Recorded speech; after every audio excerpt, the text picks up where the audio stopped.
Bonjour à tous, c'est juste un mec lambda qui vous parle. Aujourd'hui, on va retracer tout le XXe siècle, en parlant de guerre, de sport, de narcotrafic, de pop culture. Tout ça à cause d'une molécule.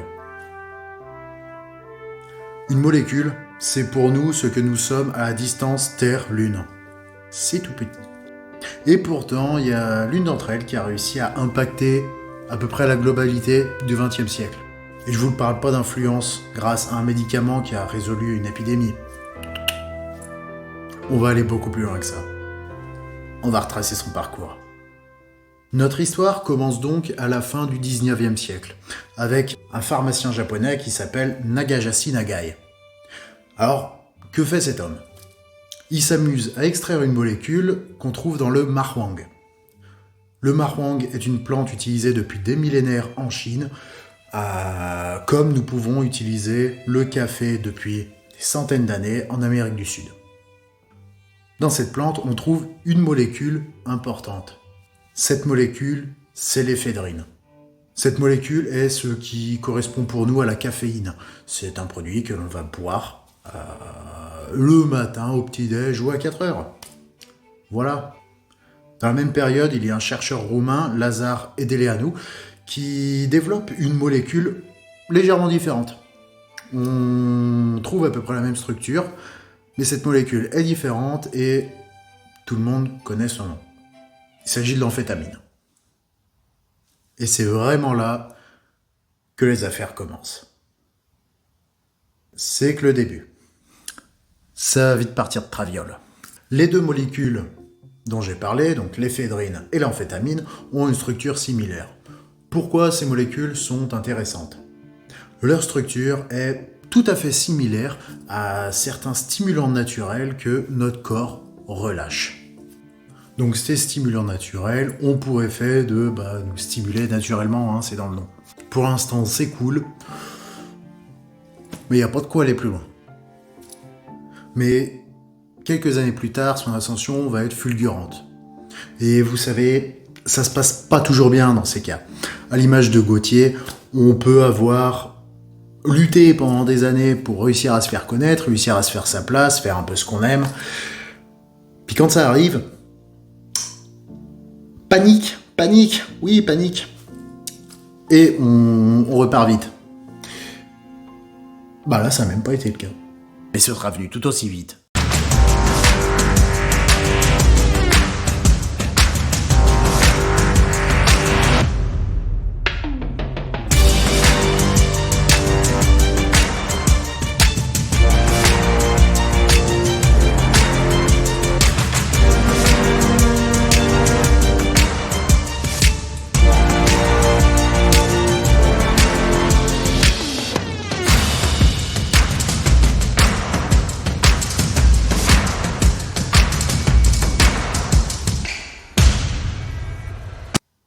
En 1914, la Première Guerre mondiale éclate. Et en temps de guerre, ce qui est important, c'est pas uniquement de taper sur les autres.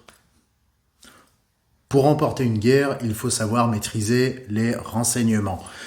Vous trouverez ça dans l'œuvre de Sun Tzu. Alors, comment prendre des renseignements ? Petite leçon.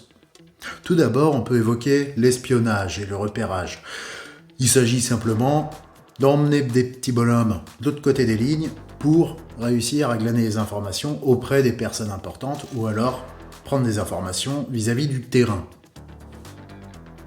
Lors de la Première Guerre mondiale, on utilise également des ballons dirigeables, voire par la suite, on ira jusqu'à utiliser des avions afin de se renseigner sur le terrain et sur les manœuvres adverses directement au-dessus du champ de bataille.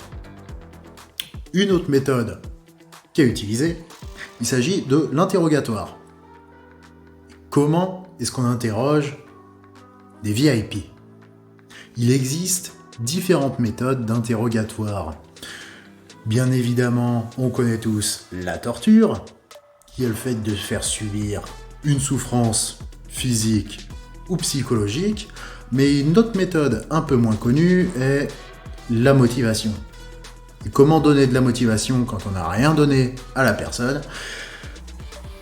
Bon, on la fait se sentir très bien. Et c'est là qu'on évoque le sérum de vérité. Pour faire fonctionner un sérum de vérité, il faut que ce sérum permette au VIP, à notre personne interrogée, de se libérer l'esprit, d'être euphorique et d'être parfaitement à l'aise finalement. Est-ce qu'un petit stimulant cérébral ne serait pas intéressant? Bingo! On va redéterrer les amphétamines. Alors les amphétamines vont donc apparaître du côté allemand. Et ces renseignements obtenus vont être précieux afin de mener à bien certaines opérations militaires qui, heureusement pour nous, à la fin de la guerre, n'auront pas porté leurs fruits. Donc nos petits Allemands ont utilisé les propriétés stimulantes de cette molécule afin d'obtenir des informations. C'est plutôt un bon début de carrière pour une molécule. Très bonne situation. Mais la guerre prend fin. On se dit que les amphétamines vont partir à la retraite. Et non. Car on va réaliser par la suite que les amphétamines ont d'autres effets plutôt intéressants. En 1929, c'est l'heure de la crise de 29 qui aura donc mené à la période de la Grande Dépression dans les années 30. Et que se passe-t-il dans la période de Grande Dépression? Il n'y a plus rien à foutre. Donc c'est probablement pour ça qu'il y a un Américain qui s'est dit je vais de nouveau travailler avec les amphètes et on va voir ce que ça donne. C'est là qu'il se rend compte qu'il y a d'autres propriétés intéressantes avec les amphétamines. En effet, comme les amphétamines permettent une stimulation cérébrale, cela permet de traiter des patients léthargiques et de renvoyer tous ces chômeurs au boulot. Mais lors de ces recherches, on remarque surtout l'effet bronchodilatateur des amphétamines. Donc si c'est bronchodilatateur, ça permet d'agrandir les voies respiratoires et donc de respirer mieux. Et qu'est-ce qui se passe quand on respire mieux? L'oxygène circule mieux dans le corps et ça peut être intéressant en sport. Et comme dans ces années-là, nous sommes en période de paix et qu'on n'a rien d'autre à foutre, forcément il y a des gens qui font du sport, qui vont faire leur petit trot quotidien. Et vous savez ce qui se passe pendant une compète? Lorsque tu pratiques une compétition, ce que tu recherches, c'est être plus performant. C'est pour cela que beaucoup de personnes vont passer énormément de temps à l'entraînement. Mais si l'entraînement faisait tout, ça se saurait. C'est pour cela qu'on va développer des régimes drastiques, on va chercher à innover sur la manière de consommer ces aliments, de s'hydrater, on va suivre une hygiène très stricte, mais c'est toujours pas tout. On va également travailler sur le matériel qu'on utilise. Par exemple, en cyclisme, on a vu ces dernières années se développer le pédalier ovoïdal, tout simplement parce qu'il permet d'avoir des performances plus importantes qu'un simple pédalier circulaire. Mais on peut encore faire mieux que travailler sur l'équipement. L'idée, c'est vraiment d'aller fouiller jusqu'au paramètre le plus infime pour avoir une meilleure performance que son concurrent et pouvoir le détruire. Bien évidemment. C'est donc là que va se révéler une nouvelle utilité pour les amphétamines. Et oui, si tu as une meilleure respiration, si tu as une meilleure oxygénation du corps, t'es plus performant. Mais pas que. Ce sont, comme je l'ai dit précédemment, des molécules à l'effet euphorisant, à l'effet stimulant. Ce qui est cool pendant une course.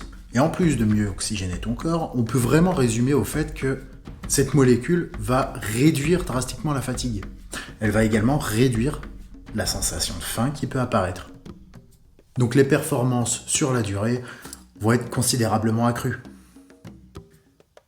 Rappelons-le, ces travaux sont effectués dans les années 30. Qu'est-ce qui se passe dans les années 30? Dans les années 30, il se déroule un événement.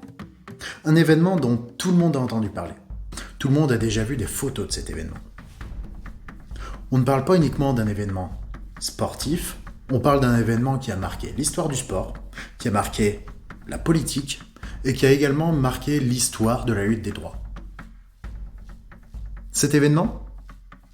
Les JO de 36. En effet, durant les JO de 36, les Américains, qui ont fortement utilisé ces amphétamines, ont complètement écrasé la concurrence. Et on aura donc tous vu cette photo à la fin, alors je ne sais pas si on consommait ou pas, de Jesse Owens. Et cette image, en plus du fait que les Américains aient tout éclaté, cette image en particulier aura mis notre Dark Charlie Chaplin complètement furax. Donc il va s'intéresser à cette molécule. Donc l'humiliation allemande est si terrible que notre petit chef allemand va demander de reprendre les recherches autour de cette molécule, autour des amphétamines et des molécules dérivées. Et c'est comme cela qu'en 1937, on va obtenir un nouveau produit. Ce nouveau produit a été vendu sous le nom de pervitine. Et la pervitine est peut-être mieux connue dans sa composition sous le nom de méthamphétamine. Et oui. Donc, notre petit furax va utiliser massivement cette molécule afin d'entraîner des millions d'athlètes pour la prochaine compétition majeure. Et lors de cette compétition, il veut rouler sur le monde entier. À peu près tout le monde est prêt à se faire trépasser, sauf évidemment les Japonais qui, eux, vivent déjà dans le turfu. Le turfu? Comment ça, le turfu? C'est quoi le turfu? Voyons, on le sait tous.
Au cours de ce conflit majeur dans l'histoire de l'humanité, l'Europe, l'Afrique du Nord et une grande part de l'Asie auront été ravagées par les combats. La première partie de cette guerre est particulièrement marquée par l'incroyable efficacité allemande, qui repose sur une stratégie, la Blitzkrieg. Alors, la Blitzkrieg, il ne s'agit absolument pas d'une partie d'échecs accompagnée d'une bière à la cerise, évidemment. Il s'agit en fait d'une stratégie militaire qui consiste à coordonner l'armée de l'air et l'armée de terre afin d'effectuer une avancée rapide en territoire ennemi et de l'encercler pour former une poche qui va se refermer sur l'opposant. Pour que cette stratégie soit efficace, il faut être suffisamment rapide, suffisamment mobile pour ne pas laisser le temps à l'ennemi de reformer une nouvelle ligne de front et de résister à cette attaque. À cette époque, l'armée allemande s'est certes remilitarisée en masse, mais ça ne reste qu'un pays contre le reste du monde. Ils avaient vraiment le goût de la démesure. Mais ce qui est important à savoir, c'est que la méthamphétamine est une molécule très intéressante pour cette stratégie. Rappelons que la méthamphétamine a des effets qui coupent la faim, agrandissent l'endurance, suppriment la fatigue et qui en plus rendent totalement euphorique. Ne serait-ce pas cool à utiliser lorsque tu as des ressources un peu plus faibles que tes adversaires pour compenser cet écart? Et en plus, pour mener à bien ta stratégie militaire, ne serait-ce pas l'outil qui rendrait ton armée inarrêtable? En consommant de la méthamphétamine, un fantassin peut parcourir 60 km par jour. Ça rend une armée vraiment mobile quand même. Et ben voilà. L'efficacité de la stratégie allemande aurait, semble-t-il, été complètement différente si la pervitine, donc la méthamphétamine, n'avait pas été disponible en masse au sein de l'armée. Et il semblerait que cette armée soit si efficace, avance si rapidement que la logistique, passé un certain cap, n'arrivait plus à suivre, et notamment vers Calais. Que s'est-il passé par là-bas ? Lors de la bataille de France, les Anglais et les Français se retrouvent enfermés aux alentours de Dunkerque. Et cette logistique ne suivant pas, la pervitine n'était plus fournie aux soldats, donc on ne pouvait plus avancer aussi vite. Combiné à une défense tenace, bien que désorientée de la part des soldats français et britanniques, les Allemands ont ralenti. Et ce ralentissement leur a peut-être coûté très cher à la fin de la guerre. Heureusement. Car lors de ce temps d'arrêt, une incroyable manœuvre militaire impliquant à la fois les navires de guerre britanniques, mais également les navires civils britanniques, qui ont été mis à contribution, a permis d'évacuer un nombre colossal de soldats français et anglais des côtes de Dunkerque. Donc il semblerait que le manque de pervitine ait permis quand même de sauver une bonne part de l'armée britannique et française au cours de cette année-là. Cette molécule, la méthamphétamine, aura montré une si grande efficacité que son utilisation sera à peu près généralisée dans toutes les armées, et ce pendant plusieurs décennies. On retrouve d'ailleurs aujourd'hui également certains dérivés, voire de la méthamphétamine, utilisés par exemple dans les rangs de Daesh. Ce qui a pour but de rendre euphorique, de rendre surhumain les combattants qui sont pourtant en nombre réduit. Cette utilisation, grâce à l'effet focalisant que la méthamphétamine donne, sera particulièrement mise à contribution dans les domaines aéroportés. De nombreuses armées de l'air vont utiliser vraiment longtemps ces composants, ces molécules, afin d'améliorer les performances des pilotes. On retrouvera également son utilisation lors de la conquête spatiale qui, à la fin de la Seconde Guerre mondiale, opposera l'URSS aux États-Unis. Il semblerait en effet que les molécules de la famille des amphétamines soient à l'époque beaucoup plus efficaces que toute autre molécule afin d'effectuer ce concours de bits, car on le rappelle, le Viagra n'apparaît que dans les années 90. Donc, revenons à la fin de la Seconde Guerre mondiale. Seconde Guerre mondiale qui a vu, comme je l'ai dit, la généralisation de l'utilisation des amphétamines, de la méthamphétamine, etc. À la fin de la Seconde Guerre mondiale, les stocks des États sont complètement pleins à craquer. Et puisque les stocker, c'est cher, c'est chiant, qu'est-ce qui se passe ? Certaines personnes profitent de cette opportunité pour refourguer ces drogues. En effet, il y a des propriétés intéressantes pour le sport, pour la pharmacie, pour simplement le côté récréatif. Et ce qu'on oublie aussi, c'est que il y a déjà beaucoup de personnes qui sont dépendantes. La clientèle existe. C'est donc comme cela qu'on va retrouver une grande partie de ces stocks aux mains des organisations criminelles. Au Japon, par exemple, une grande part de la légende des Yakuza aurait été construite autour de la vente des amphétamines, car cela aura permis d'enrichir l'organisation et de faire d'une organisation de taille modeste une organisation internationale. La demande en amphétamine étant immense, il se permet de s'enrichir en revendant les stocks inutilisés de l'armée japonaise. Donc, à travers le monde, cette molécule est consommée par n'importe quel civil, qu'il soit déjà dépendant ou non, mais également simplement pour améliorer les performances au travail, car, comme je l'ai dit dans le cadre de l'armée de l'air, ces molécules permettent d'améliorer le focus, d'être plus concentré. Cette molécule permet donc de supporter de grosses charges de travail, ce qui est intéressant au Japon. Et lors des examens, c'est également utile.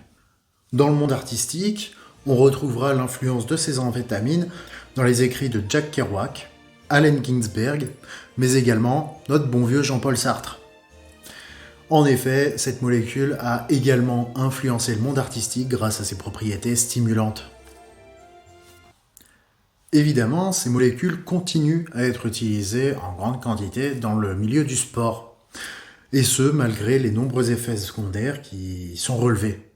On peut parler d'addiction, de risque cardiovasculaire, de psychose, ou même de comportements simplement incontrôlables. L'un des sports dans lesquels cette molécule aura été marquante sera donc le cyclisme. Le cyclisme est un sport qui repousse chaque athlète plus loin dans son effort. Il s'agit de l'un des sports les plus exigeants qui soit. Et cela est partagé même de la part des triathlètes. Ces molécules sont donc utilisées dans le but d'atteindre des performances au-delà du possible en temps normal. Ce sport dispose d'autant plus d'une des compétitions les plus influentes du monde, l'une des compétitions les plus incroyables qui existent. Un mythe du monde du sport, une légende parmi les compétitions.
Ce tour, cette course, est l'un des 3 grands tours du cyclisme.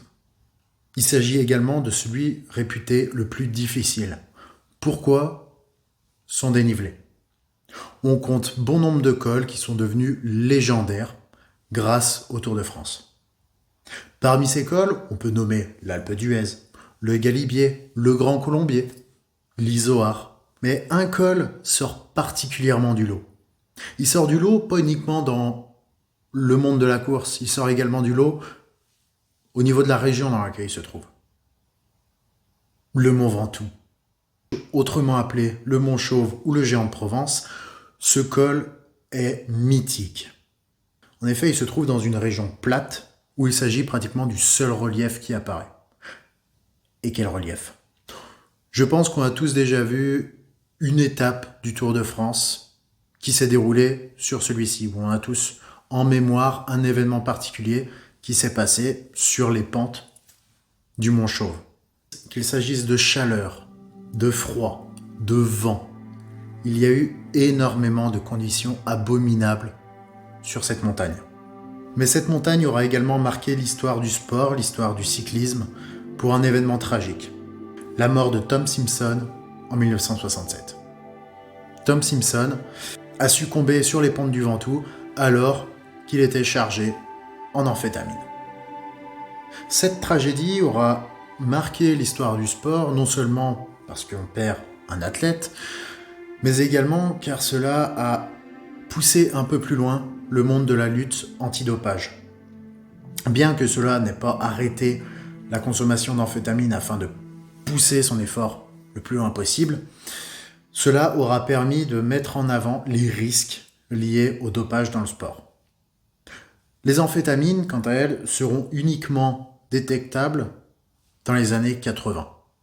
Donc, il y aura quand même eu une grande consommation qui aura continué à la suite de cet événement.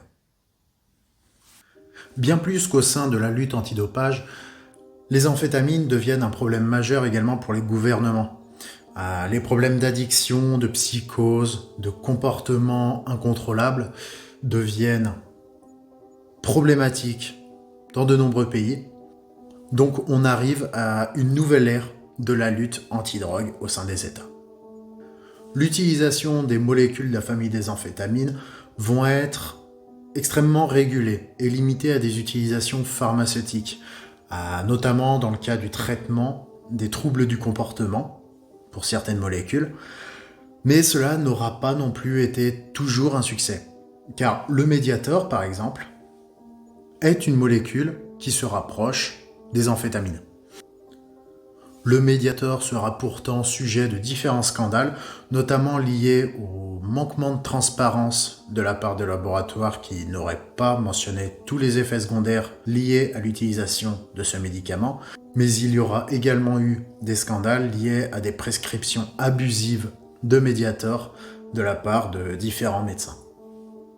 De nos jours, les amphétamines, la méthamphétamine et les molécules associées sont plus fortement liées au narcotrafic. Ne va pas sur ce terrain-là. En effet, ce sont des molécules qu'on va couramment, plus ou moins couramment, retrouver dans nos rues. Et force est de constater que pour les États, c'est un problème majeur. Ne pouvant enfermer tout le monde dans les stafettes, c'est en fait une défaite face aux enfêtes, et de fait, en fait, l'enfête est à la fête, en fait, et ce particulièrement en rêve party. On retrouvera également cette molécule totalement popularisée à travers la série télé qu'à peu près tout le monde connaît, qui n'est autre que Breaking Bad. Dans cette série, on raconte l'histoire d'un professeur de chimie qui choisit de devenir un baron de la drogue et qui réussit plutôt pas mal, ma foi. Cette série est une série que je vous recommande, même si j'imagine que les 3/4 d'entre vous l'avaient déjà vue.